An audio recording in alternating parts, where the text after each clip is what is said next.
Espíndola e esse é o Papo com Lojista, nosso bate-papo semanal aqui, onde a gente aborda temas relevantes, temas importantes na área de gestão de lojas, né? Bom, como sempre, antes de começar o nosso papo, eu gosto de lembrar você que a gente também tem o Papo com Lojista no formato podcast. Você pode encontrar a gente nas principais plataformas, Spotify, Apple, Google Podcast, enfim, as principais plataformas, você procura a gente lá, falando de loja, e você vai encontrar o Papo com Lojista no formato podcast, né? Bom, qual o assunto de hoje? Quem é que vai conseguir sobreviver nesse mercado atual, né?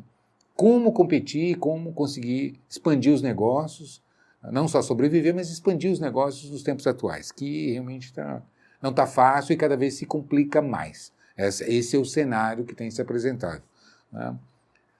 Não tem milagre. A palavra é preparação, né? A gente precisa estar preparado, saber o que fazer e como fazer, por que fazer, para que tome as atitudes, as decisões corretas e consiga competir com excelência, né, tirando os melhores resultados da nossa operação. Qual que é o problema que eu vejo, faz parte do meu dia a dia encontrar? Eu vou conversar sempre com lojistas e eu percebo que ainda o nível de preparação não é amplo ou não é adequado às demandas que teriam que ter, né? O que eu quero dizer com isso na prática?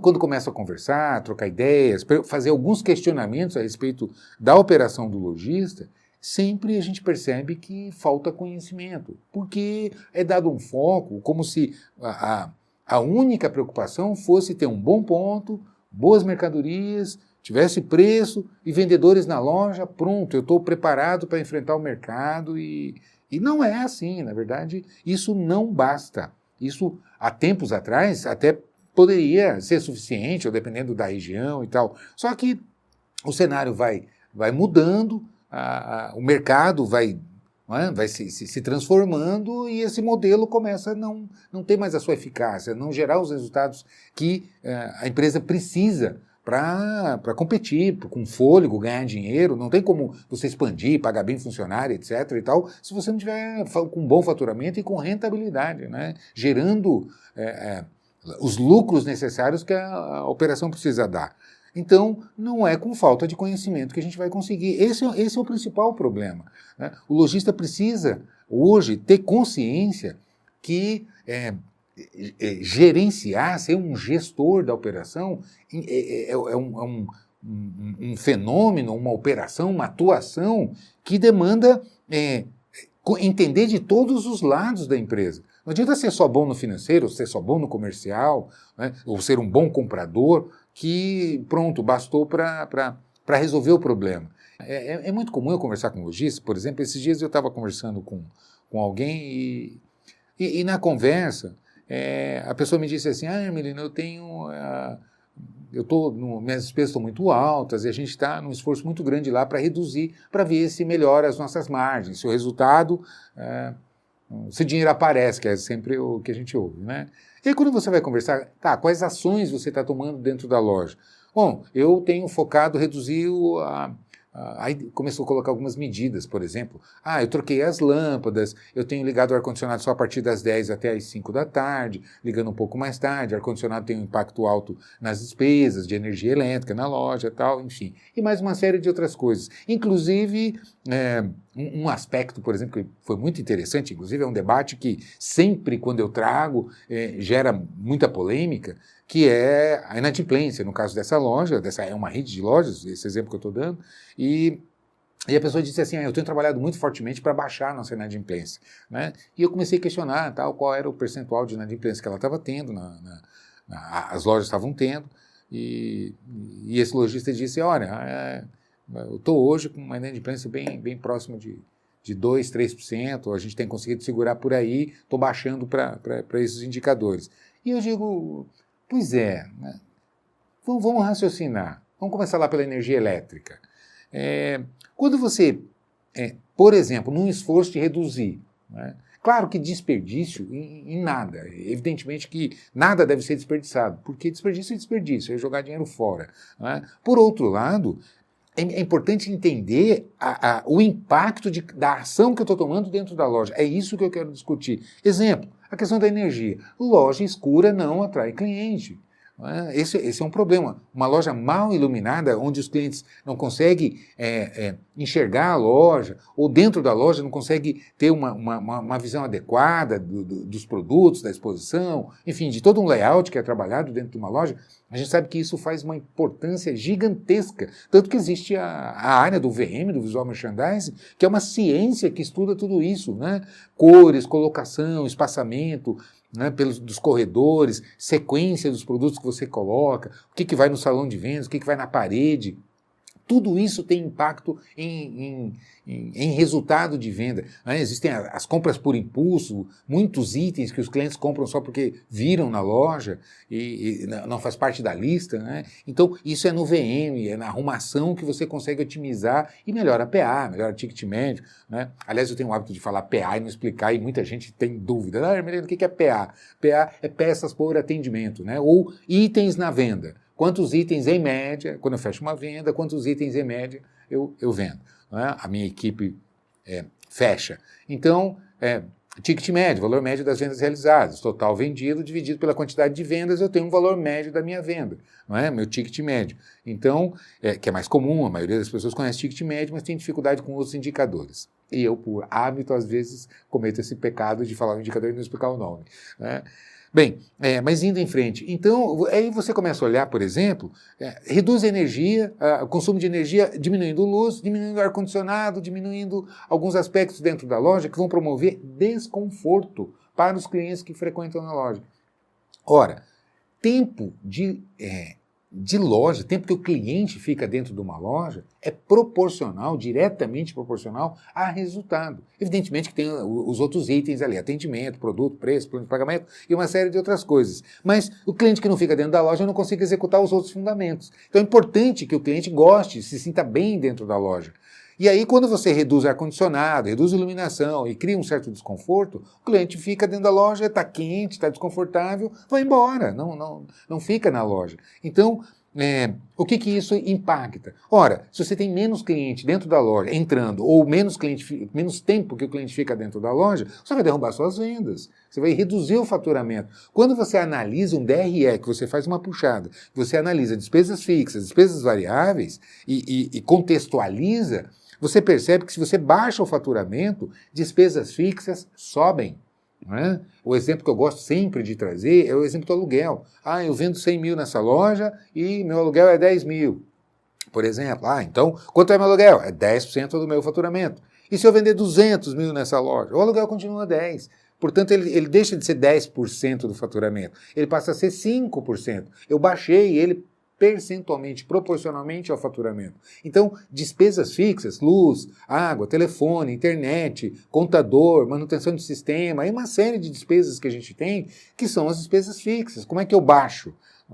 Geralmente, é muito difícil você reduzir o aluguel. É muito difícil, como eu estou dizendo, se você baixa a energia no sentido de causar desconforto, você não está contribuindo para o resultado da loja. Você está piorando os resultados, está trabalhando contra. Porque se você baixa o faturamento, se cai o faturamento por conta disso, ou a equipe está desmotivada, não é? Se sentindo, tem gente que... Eu tenho até um vídeo aqui no canal onde eu falo de cortar cafezinho, cortar copo descartável, né, que representa 0,0 alguma coisa na despesa geral da loja, mas promove uma grande insatisfação na equipe. Ora, se quem vai buscar os resultados da loja, quem trabalha para transformar os resultados da loja é a equipe, eu tenho uma equipe insatisfeita, uma equipe revoltada, porque está provocando um certo desconforto por conta de besteira, que quando você soma isso dá 100, 200 reais no mês, numa loja que fatura muitas vezes 80, 100, 200 mil reais, e você soma esse tipo de despesa, dá lá, você economizou 100 reais, 50 reais, 200 reais, percebe?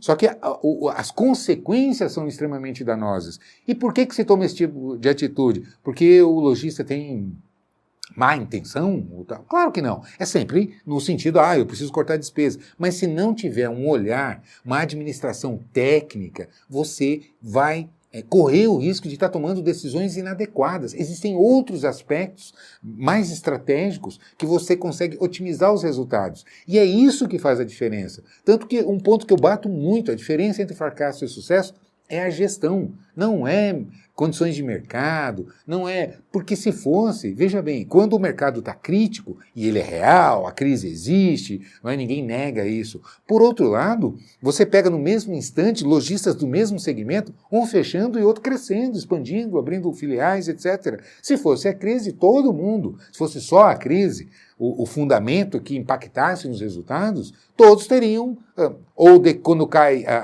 o mercado fica difícil, cairia todo mundo, ou quando o mercado tá bom, tá aquecido, todo mundo cresceria. E não é assim na prática, essa não é a realidade.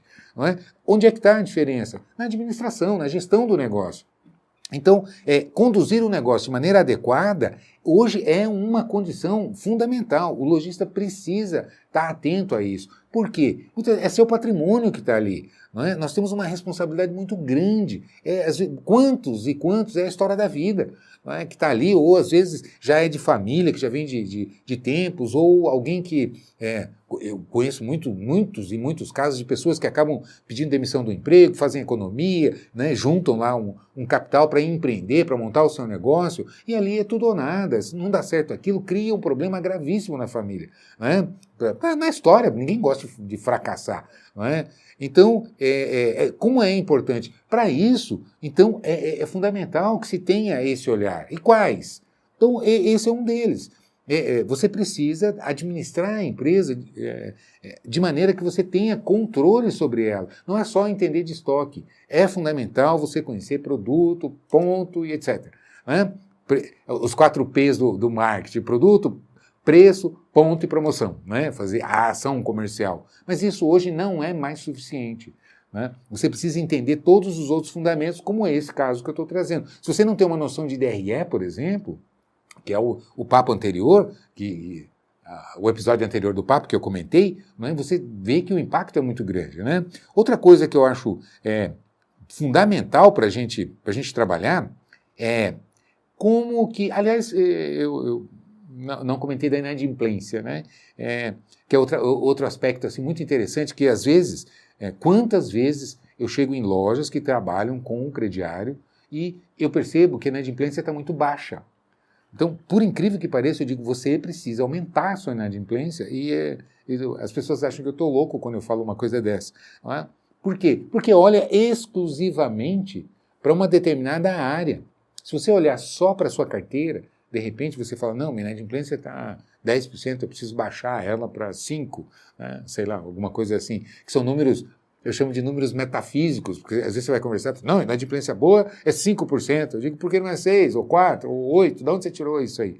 Percebe? E é só um chute, não há uma contextualização. Eu conheço empresas do mesmo segmento, onde, se você colocar uma inadimplência de 10% nela, você quebra ela. E outros racham de ganhar dinheiro com uma inadimplência de 10%, até valores bem mais altos, como eu tenho na minha carteira de clientes, lojas que têm um faturamento extraordinário, uma inadimplência lá em cima, e o empresário diz, nunca ganhei tanto dinheiro como eu estou ganhando agora. Né? Por quê? Porque isso está dentro de um contexto, de um modelo de administração, que é isso que eu quero trazer. Você precisa ter um modelo pensado de administração. Não é? Então, senão fica penando. Não adianta eu comprar mercadoria, ter um bom ponto, ficar aqui esperando que as coisas aconteçam. Né? Você precisa agir. Então, o que é que está sob seu controle que você pode interferir de maneira a gerar os resultados que você precisa? Para isso é fundamental que você entenda todos. É importante isso. Se dedicar, se esforçar nesse sentido. Percebe? Porque é o teu negócio. Não é? Com certeza é isso que vai gerar os resultados que você apostou, investiu, está ali, está se arriscando, né? Como sempre eu coloco, se não der certo para um colaborador é ruim, é horrível, mas o que um colaborador perde? O emprego. Você perde o seu patrimônio, é seu nome que está ali, não é verdade? Enfim, então, estar atento e buscar isso é fundamental. E tem uma série de outros aspectos aqui que eu quero discutir também. Eu acho que vale a pena a gente entrar. Não, você vai conversar com 2 lojistas, 3 comentam sobre internet, sobre concorrência de loja virtual, que esse debate... Ok, é o que está na pauta, todo mundo... É importante que a gente debata esse assunto. Mas é importante entender, antes de mais nada, ter uma ideia do que a gente está falando sobre esse assunto. A palavra é omnichannel. Né? Provavelmente você já ouviu esse termo, que é o termo da moda agora, a gente falar de omnichannel. Vamos então fazer algumas reflexões sobre omnichannel. O que é omnichannel? Bom, a tradução literal da palavra, né, significa multicanal, né, vários canais. Então, vários canais de vendas. Ou seja, uma loja hoje ela pode interferir no mercado ou agir no mercado por diversos canais diferentes. Um exemplo clássico, né, que a gente tem hoje é a loja física versus a loja virtual e a integração, né, desses dois modelos de negócio. Ok, mas o omnichannel não é novidade, sempre existiu o omnichannel. Então, é importante a gente entender, por exemplo, desde que eu me entendo por gente, o que a gente está no mercado, eu estou há 30 anos no mercado, né, você olha para algumas lojas, vou dar um exemplo do passado. Quando nem existia internet ainda, você tinha lojas, quantas lojas que eu conheci, que tinham vendedores externos, né, que visitavam clientes, iam lá, levavam um mostruário, faziam um pedido, depois levavam a mercadoria para receber, etc. e tal, né, ficava com o faturamento para frente e assim por diante. Né. Isso era, ou seja, você tinha uma loja que tinha o showroom, o salão de vendas, onde ficava ali aberto com os vendedores e tal, aguardando os clientes virem, e um outro canal de vendas que era abordado, a gente chama de abordagem ativa, né? O vendedor vai em busca dos clientes externos. Ou seja, você tinha então dois canais de vendas. Você tem ainda outros modelos, que isso é bem antigo também, que eram as sacoleiras, né? Muitas vendedoras que faziam a sacola, dependendo da região muda o nome, né? Consignação, condicional, sacola, enfim. Mas tudo quer dizer a mesma coisa. Vendedoras que, e ainda hoje é muito comum, eu conheço muita boutique que faz isso, né? Prepara a sacola com algumas mercadorias que são no estilo, na preferência das clientes cadastradas e tal, e leva para cliente visitar. Ou seja, não tem só o canal da loja aguardando que os clientes venham, também atua por outros canais de vendas, e assim por diante. Portanto, o que eu quero colocar é o seguinte, omnichannel não é novidade, é uma coisa que existe já, desde que se entende por comércio, a gente tem lojas atuando por diversos canais. Eu conheço loja que tem revendedoras que vêm até a loja tal, e selecionam mercadorias para que elas revendam isso e depois prestam contas com a loja. Enfim, é um outro canal de venda. Então, não é nem funcionário da loja que vai visitar clientes, mas são autônomas, pessoas autônomas que vêm até a loja e negociam com a loja para elas revenderem esses produtos no mercado e tal. Ou seja, isso também é um outro canal de vendas. Eu conheço loja que tem todos esses canais, sem falar de internet, né? Só atuando fisicamente. Isso é uma multicanalidade.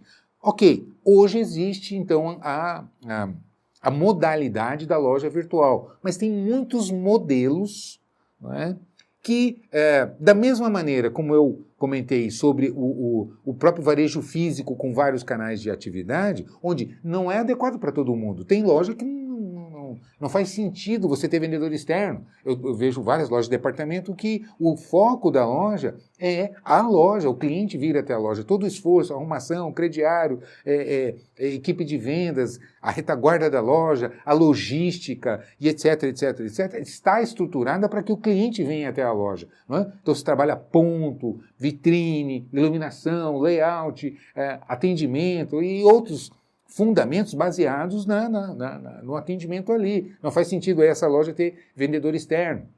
Então, porque não é o modelo de operação. Percebe? Ou seja, o que eu quero dizer é que a multicanalidade existe desde sempre, mas ela não é indicada para todo mundo. Para algumas lojas é estratégico, para outras não faz sentido. Não é o perfil mais adequado de negócio, ou mais rentável, ou que vai gerar os resultados que a loja precisa, ou fidelizar os seus clientes e assim por diante. Né? Então, isso também quando a gente traz para hoje, para esse debate, precisa ser analisado. E por que eu estou batendo nesse ponto? Porque a absoluta maioria dos lojistas vai conversar, a primeira coisa que fala, eu preciso ter uma loja virtual. Eu não sei se realmente geralmente não é o mais indicado para o perfil da loja quando a gente vai analisar. Né? Não confundir com mídias sociais, com divulgação ou com um contato direto com o cliente via internet, como por exemplo o WhatsApp, que é uma excelente ferramenta. Eu até tenho um vídeo no canal onde eu falo um pouco de WhatsApp, né, Instagram, que a gente sabe que são ferramentas poderosas para você estar mantendo contato com o cliente, divulgando as novidades que chegaram, né, não perder, manter um relacionamento com o cliente. não é verdade? Então, ok, mas a partir da loja que você tem, não é uma loja virtual que você vai divulgar, onde a pessoa tem que acessar um site e a partir de interagir 100% pelo site, etc. Né? Aliás, existem vários modelos e acho interessante a gente comentar aqui também quais modelos de omnichannel hoje, falando de internet. Basicamente você tem site ou um aplicativo, o mais comum é site, né? As lojas maiores hoje têm investido em desenvolver seu próprio aplicativo, mas aí também você tem que fazer com que a pessoa baixe esse aplicativo, etc. e tal. Via de regra, um site. Você precisa ter uma loja virtual, um site com endereço, e a pessoa vai acessar o seu site e, a partir da sua vitrine virtual, onde você apresenta seus produtos, planos de pagamento, etc. e tal, você tenta fazer com que converter esse tráfego que você leva para o seu site em fechamento de vendas. Né? E aí dispara todo um processo no setor responsável pela logística, né, por atender o site, essa loja virtual, vai então faturar, despachar e etc. E fazer o pós-venda com esse cliente. Não é verdade? Enfim, esse é um modelo. O outro modelo, que também funciona, é você ter o site, mas não vende, né, divulga e tal, tentando trazer o cliente para a loja física. Então o cliente vê no site, ou até compra pelo site e retira na loja física. Esse é um outro modelo híbrido, né? Onde aí começa a multicanalidade. Então você tem só a loja virtual, a loja só virtual, você tem a loja só física, e você tem as duas integrando, né? Porém, eu quero fazer um parênteses aqui. Vamos lá.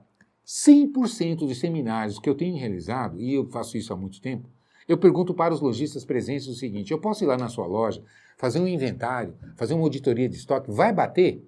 Você garante que se eu pegar aqui um item, tirar um relatório do seu sistema, pegar aqui camiseta, modelo tal, da marca tal, tamanho tal, de preço tal, ela vai estar, seu estoque está batido, né? 100% diz que não. Por quê? Porque a gente sabe da dificuldade de você ter esse controle. Sempre que você tem uma inversão ou outra, por mais que haja uma rigorosidade, ainda assim você tem um percentual de divergências no estoque. Isso se for muito rigoroso. Não é? Eu vou mais longe ainda. Existe o que a gente chama de gestão por categorias, que hoje também é estratégico. Não é? Mas eu vou comentar depois para não desviar, para concluir esse assunto de omnichannel. Então vamos lá. Então você tem a loja virtual, você tem a loja física, onde você compra na loja virtual e retira na loja física, você tem aquela que recebe diretamente, você pode ir na loja física, experimenta e tal, compra para receber em casa, compra pela internet. Ou seja, são vários modelos que você tem de opções de entrar nesse mercado. Existe ainda um outro modelo que a gente chama de marketplace. Né? O que é um marketplace? Existem grandes empresas que são uma espécie de shopping, né? Então, no Brasil você tem aí a Magazine Luiza, a Extra, Americanas, Submarina, uma série de outros grandes, Mercado Livre, por exemplo. Enfim, existem vários players no mercado hoje, né? Grandes marketplaces. Como é que funciona isso? Você entra, né? Você pode trabalhar também assim, não com a sua marca, com a sua loja, mas você entrar dentro de uma dessas lojas, seu produto vai estar lá, né?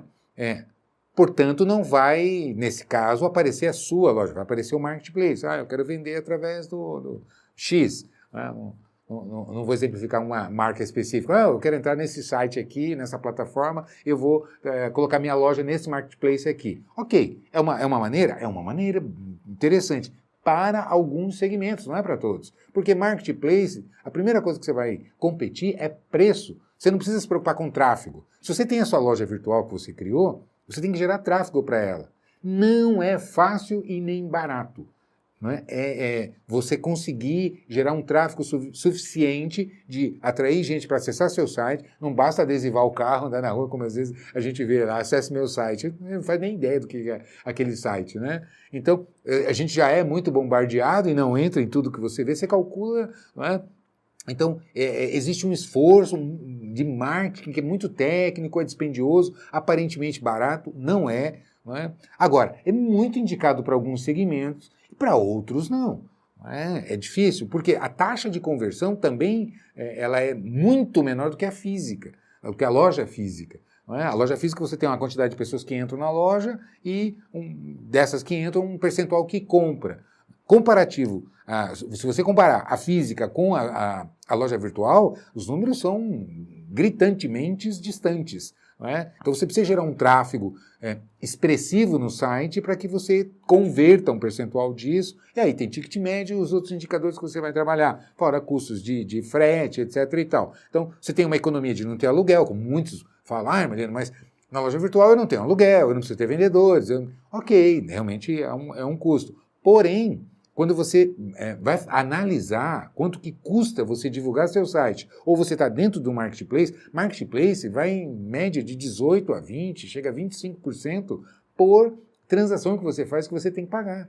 Né? Então não é todo mundo que suporta. Segundo, você dentro do marketplace, você vai ter outras lojas vendendo o mesmo produto. Geralmente você cai nessa condição. E aí o que diferencia? Se é tudo igual, a única coisa que diferencia é preço. Então você precisa ter preço competitivo para você estar ali. E assim por diante. Então existem alguns fatores, quando você fala de competir por preço, você está falando em reduzir margens. Então você tem um custo e mais margem, portanto é para todo mundo? Não. Para alguns segmentos é extraordinário. Eletroeletrônico, então, deita e rola, é muito bom trabalhar nesse segmento. Algumas marcas que são exclusivas, onde não há uma concorrência direta, aquela marca é ela, então ela permite absorver certas marcas, e uma série de outras condições que são interessantíssimas atuarem no guarda-chuva de marketplace. Outras, né, que trabalham que são multimarcas e querem entrar por aí, tem que fazer conta.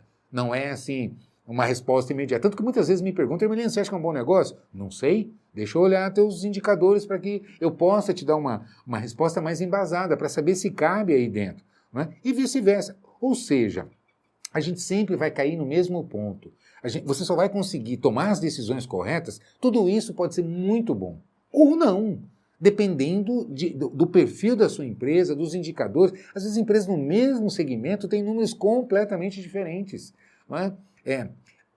Vou mais longe, eu já dei esse exemplo aqui em outro papo, mas eu trago de volta, eu lembro, porque ele é fundamental. Eu pego, se você pegar às vezes duas lojas do mesmo segmento, uma do lado da outra, faturando exatamente igual, com os mesmos custos de mercadoria, as mesmas despesas, tudo igualzinho, que estão deixando lá, no final, na hora que você faz a puxada do DRE, deixa o mesmo resultado líquido no final. Uma pode estar tendo um resultado fantástico e crescendo, e a outra em dificuldades, com os mesmos resultados. Aí você começa a olhar outros indicadores e vai perceber que impactam fortemente. Um deles é compras. Né? Então, estoque, porque uma tem um estoque adequado, a outra está com um estoque inchado. O tempo de giro desse estoque para que ele rode e deixe o resultado necessário, muitas vezes não é incomum encontrar loja com cobertura para um ano e meio, 10 meses. Né? Então, quando você olha isso, fala, cara, esse teu estoque aqui ele leva um ano para rodar para deixar o resultado, enquanto a outra de 3 em 3 meses deixa o resultado. A mercadoria entra e sai, deixa resultado, entra e sai, deixa resultado. Mesmo que seja o mesmo resultado líquido no mês, quando você olha no capital investido e no retorno, você vê que aqui está dando dinheiro e aqui não. Especialmente quando as compras vão absorvendo o resultado líquido. Né? Você só vai entender isso com duas ferramentas. Basicamente, DRE, fluxo de caixa. Se você entender, quando você olha, fica gritante, você fala assim, aqui, você está convertendo o resultado em estoque. Estoque que envelhece, estoque que você tem que fazer promoção, estoque que você perde cliente, não é? Por quê? Estoque, hoje, não é mais força. Estoque, como eu costumo dizer hoje, é um problema para ser administrado. Por quê? Quando a gente vai convertendo o resultado em estoque, esse estoque envelhecendo, a primeira coisa que você vai fazer, você cria problema com os clientes. O cliente quer novidade. Todo mundo quer novidade. Não importa mais o segmento. Antigamente era só na confecção ou no calçado, né? Que era claro que ainda é fortíssimo as coleções, etc. e tal, que vão sendo lançadas. Mas hoje não é mais só esse segmento que é impactado por questão de novidade. Né? Você pega a área de eletroeletrônico e todas as outras veículos, você vê que vão saindo os modelos novos e o pessoal quer o carro novo. Não é? Enfim, então, quando você olha para dentro da loja, quando você está com estoque muito alto, o que acaba acontecendo? Você não consegue comprar mais, não é? Começa a complicar suas compras. Por quê? Seu estoque está muito alto, evidentemente seu caixa já está comprometido e assim por diante. O que você tem que fazer? né? Quando você reduz as compras, o seu cliente frequente entra na loja, ele procura, ele quer novidade. Né? Você vai acabar perdendo cliente. Por quê? Porque ele vem 1, 2, 3 vezes na loja, não vê novidade, ele não volta mais, ele troca de loja, ele muda de loja. Né? Outra coisa é a equipe. Equipe desmotiva. Mercadoria, quando não chega novidade na loja, a equipe desmotiva. Então, porque eu não tenho novidade, os clientes estão procurando e tal. E você vê que o ânimo da equipe cai e vai comprometer o quê? Resultado de vendas. Se já estava complicado, vai ficar pior. Por quê? Descontrole nas compras impacta nos caixa, impacta na equipe, impacta no mercado, porque você corre o risco de estar perdendo seus clientes. Muitas vezes, para não perder cliente, você tem que comprar para atender essa demanda de clientes e da equipe e vai comprometer toda a sua rentabilidade, seu fluxo de caixa. Aí começam os pânicos, o desespero, que eu chamo de rota suicida, que é começar a fazer promoção para apurar dinheiro, para fazer caixa e honrar os compromissos, porque tem muita mercadoria, não tem dinheiro no caixa e as contas vão chegando e a gente vê muito lojista em pânico fazendo bobagem. Né? Mas não que fazendo bobagem como consequência dessa má gestão. Não é? E aí não é mercado, é gestão, é administração errada. Não é? Por falta de indicadores adequados, vai se tomando esse tipo de decisão. Quando você começa a fazer promoção, evidentemente que você vai baixar a margem. Geralmente, quando você baixa a margem, você vai jogar para venda à vista. As promoções são assim, é só a gente andar na rua e ver. Né? Entra nos shoppings e dá uma olhada os adesivos nas vitrines. Né? Tantos por cento de desconto à vista e tal. E o que você começa a enxergar? Compromete a rentabilidade, ticket médio de venda à vista é baixo. Não é? Cliente que você atrai por preço, você perde por preço. A gente não se fideliza cliente por preço. A gente fideliza por uma série de outros atributos dentro da loja, né, que precisam ser trabalhados. Mas, como eu estou dizendo, isso acaba sendo consequência, porque o lojista entra em pânico e aí ele entra numa rota que eu chamo de rota suicida. Porque começa a fazer promoção, começa a atrair o cliente inadequado, estraga a equipe que só trabalha com promoção não precisa de esforço. Não é? Qual é o esforço necessário para um vendedor ter que trabalhar um cliente, demonstrar produtos, saber fazer uma sondagem de qualidade, não é? Trabalhar planos de pagamento, provador, etc. e tal. Não é? Se é preço. Quando é preço, não tem. Então você vai baixar o nível de tudo. Não é? E o tipo de cliente que você está atraindo para dentro da loja é só o cliente de preço. E cliente de preço, o dia que seu vizinho do lado está mais barato, ele compra lá, porque ele quer preço.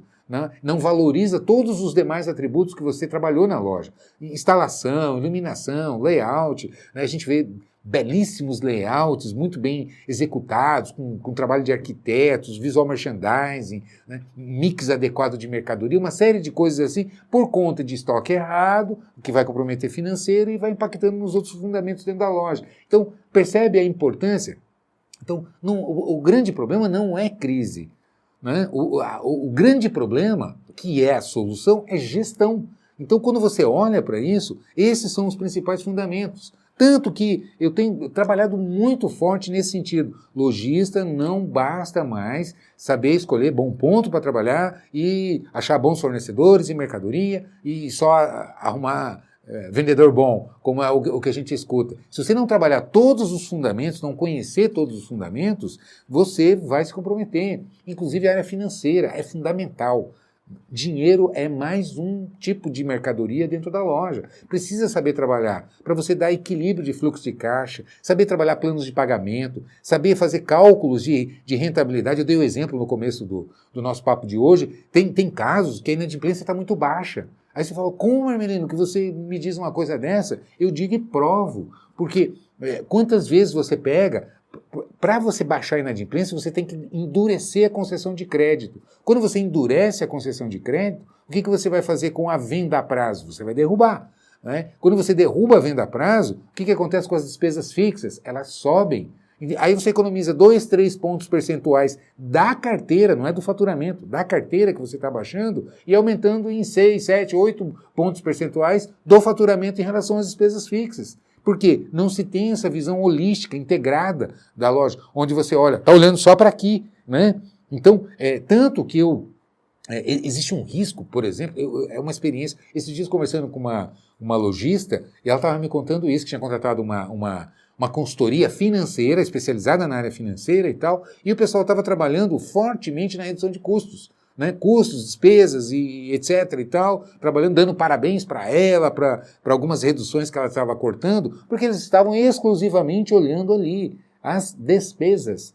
Não estavam contextualizando essas despesas na gestão como um todo, no faturamento. O que estava acontecendo? Estava caindo faturamento, né? E eles dizendo assim, não, é melhor esse faturamento mais baixo, que é mais saudável. Só que quando eu olhei, estava exatamente o contrário, né? Eles estavam matando a loja. Tanto que a expressão que a lojista usou comigo falou, Hermelino, estavam me matando e eu não estava vendo. Não é? E eles me dando parabéns porque eu estava me esforçando nesse sentido, quando na verdade eu teria que fazer o contrário. É o exemplo que eu dei da energia elétrica. Não é? É só comparar. Se você desliga o ar-condicionado, você não vai gastar energia, você vai reduzir muito a sua energia elétrica, especialmente no verão. Né? Aí você desliga o ar-condicionado, porque ele tem um impacto forte na conta de luz, ok, baixei minha conta de luz, e despenca 20%, 30% de faturamento. Aí a hora que você olha, economizei X e as minhas despesas representam. Percebe o que eu estou dizendo? Como é que você descobre isso? Você tem que ter a informação para que você tome as decisões corretas. Então, é preciso gerenciar de maneira muito mais técnica. Não é? Tanto que um dos cursos que eu mais a gente mais vê a prioridade dos lojistas na minha plataforma, aliás, né, eu tenho a minha plataforma de assinantes, ela é o Falando de Lojas Exclusivas, só para membros, né, onde a gente tem lá conteúdos exatamente nessa área, trazendo esse tipo de preparação, de formação para lojistas, gestores, compradores, gerente de loja. Gerente de loja 80% do resultado de uma loja é gerente. É impressionante quando essa função impacta em todos os resultados. Então, e a maioria promove o vendedor mais antigo, o principal vendedor de carreira e tal, só que não prepara. Então, é gerente que não sabe diferenciar entre gerência e liderança, que são coisas diferentes, não está preparado para fazer uma reunião, uma pauta de reunião, não sabe dar feedback e assim por diante, todos os fundamentos, não sabe trabalhar a capacitação da equipe, né? Não é só cobrar.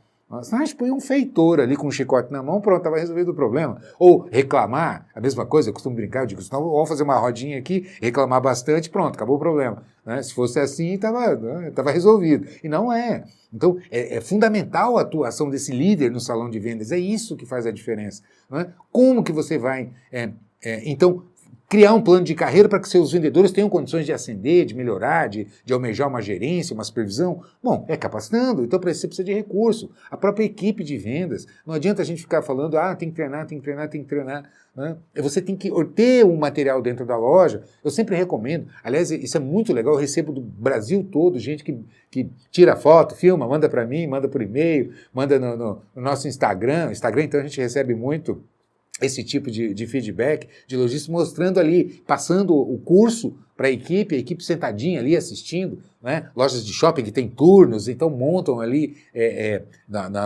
no monitor ou na TV da loja, passando o curso, treinando a galera, é fundamental, é isso que faz a diferença. Eu sempre lembro de jogador de futebol, né? O jogador de futebol joga domingo, segunda-feira, o que ele faz? Ele vai treinar. Não é porque ele esqueceu como é que joga bola, é porque se ele deixar de fazer isso, vai cair a performance, ele não vai conseguir executar com excelência. Então, treinamento é fundamental. Então, treinamento é exercitar aquilo que você já sabe e adquirir conhecimento, curso é para você adquirir novas informações que você não tinha e depois você desenvolver as habilidades. Como? Treinando, exercitando. O lojista também precisa se capacitar, não é? Em todas as áreas. Eu pergunto para um lojista, cobertura de estoque, como é que está? Por categoria. Não tem informação, às vezes tem a ferramenta e não sabe usar. Como a gente encontra isso? Não é? Porque falta de capacitação. Então tem que se preocupar com isso. Não é só se preocupar com a loja legal, com o Instagram bacana, boas mercadorias. Claro, isso é fundamental. Mas isso somente não basta mais. E aí é que vem, então, a resposta. Quem é que vai sobreviver nesse mercado atualmente? É quem estiver mais preparado para isso. E quem está fazendo essa tarefinha de casa está conseguindo crescimentos expressivos. Por uma questão ética, é impossível para mim citar nomes e mostrar números aqui. Mas se você acredita em mim, pode ter certeza. Eu tenho um lojista com 40%, 50% de crescimento, eu tenho um lojista com mais de 100% de crescimento, eu tenho um lojista expandindo a rede nos últimos meses, abrindo várias lojas, não é? Aproveitando os espaços que vão sendo deixados e ocupando esses espaços. Como? Com técnica, com gestão de alto nível, não é? Com informação de qualidade. É isso que vai fazer a diferença. Então, respondendo objetivamente a esse questionamento, quem é que vai sobreviver, quem é que vai crescer nesse mercado. Veja bem, de tempos em tempos o mercado tem uma peneira. Se você tem um pouco mais de idade, de experiência, você vai se lembrar de ciclos, né? O mercado funciona por ciclos. Então, eu me lembro antigamente, vamos lá, vou pegar um exemplo clássico. Antigamente, bem antigamente, 30, 40 anos atrás, era comum você tinha aqueles armazéns, aquelas mercearias, especialmente as cidades do interior e tal, né? Era muito comum nos bairros, você tinha os armazéns. E hoje você vai nas grandes cidades e não vê mais. Acabou. Por quê? Foram surgindo os supermercados. Eu me lembro de uma loja, isso no começo da minha carreira, há muitos anos, né? De conversar com um lojista na época, já quando eu estava começando a minha carreira, e alertando sobre isso. Olha, está entrando loja grande aqui, loja de departamento e tal, a gente precisa modernizar. Isso que, imagina, todo mundo me conhece aqui na cidade, né? Você está... Não aceitava nem cartão de crédito na época, eu me lembro da loja, e já era uma ferramenta que as lojas estavam entrando como novidade, como diferenciais e tal, e o lojista não, eu sou tradicional, todo mundo me conhece aqui, eu não preciso disso, então isso é besteira, né? E adivinha o que aconteceu? Por poucos anos depois, fechou, né? O que é lamentável. Né? E histórias assim é que não faltam, é só a gente parar para pensar. Ou seja, de tempos em tempos você tem um mercado que vai se renovando. E o grande problema é esse. É como a parede de casa. Você não vê ela sujar. Ela suja um pouquinho hoje, um pouquinho amanhã. Um dia você olha e toma um susto. Né? Fala, nossa, eu estou precisando pintar isso aqui porque está muito sujo. Só que você não viu ela ir sujando. Como os filhos da gente vão crescendo, né? Você não vê crescer. A gente toma sustos. Você olha um dia e fala, nossa, olha como está grande, eu não tinha percebido. Porque você está ali todo dia, vai convivendo. Aquilo vai acontecendo pouquinho, você não percebe. Um dia você toma um susto. Na empresa acontece a mesma coisa. Essas questões de mercado também, o mercado vai mudando pouquinho em pouquinho. Quando você vê, se você não se adequar, né, é o tal da peneira. Né? E cada vez ela está mais fina, vai passar pouca gente. Quem não estiver atento a esses fundamentos de administração, não é?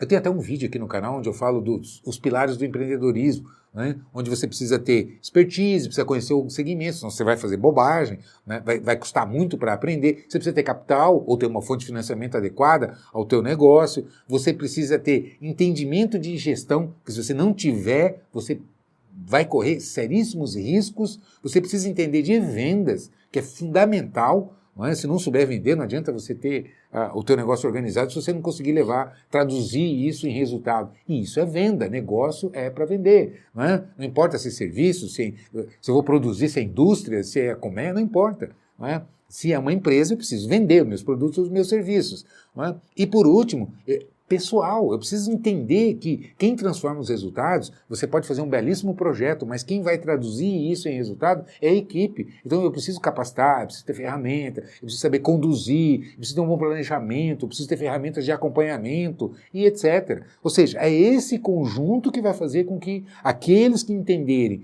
e se prepararem para isso vão competir e vão ocupar os espaços que os menos adequados, menos preparados, vão acabar deixando, o que é lamentável. Então, enfim, o que eu quero trazer para você hoje é isso. É fundamental entender que a capacitação, o conhecimento, a estratégia, as ferramentas, a inteligência é que vai fazer com que aqueles que dominarem isso vão sobreviver e vão crescer. Não é o mais forte, é o mais apto que sobrevive.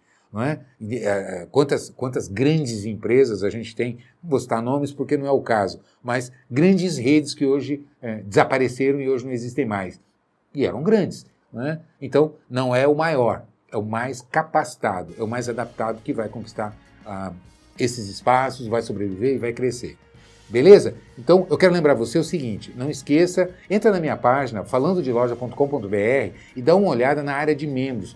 Tudo isso que eu comentei aqui para vocês, eu tenho lá disponível, é só você clicar e veja mais informações lá. Beleza? Te vejo por aí então. Um grande abraço.